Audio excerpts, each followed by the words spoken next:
Vreau să fac și o povestire, să vadă domnul Ion Creangă că nu sunt fraier, cum vorbește el și mă vorbește toți nebunii, Eminescu, ăștia, Blaga, Lucian Blaga, îmi face vorba că sunt vai de capul meu, dar nu sunt.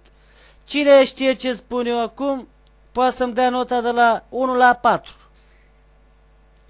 Sâtârnice, sâtârnici. Si mai e capra, e trinezi. A cana s-o del duma capra o ceave. Mo, beșez manța cuminți, beșez care cuminți, că mergeau andoforotele halimos.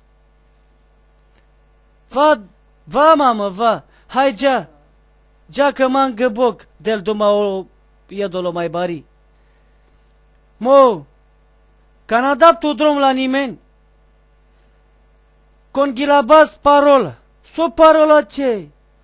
Trăiesc, cuiesc și-am aminte scuiesc că mama va duce vo lapte, carne și unca. Oh, oh, oh, oh, oh, oh, oh.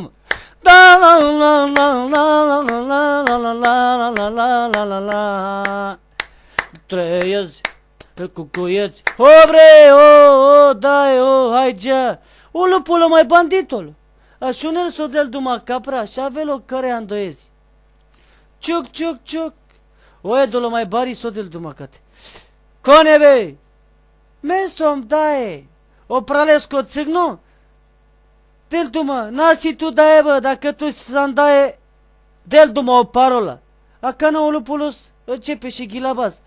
Trăiesc cuiet și-am amintit scuiesc că mama va duce vo lapte, carne și uncă ouă. Lapte, carne și uncă ouă. Trăiesc cuiet. Păi, ăsta nu-i văcelul, mă. În fine, să moară familia mea de dați pe Pro TV. Gata, să moară familia mea de mai zi nimic, stop. Dați pe Pro TV.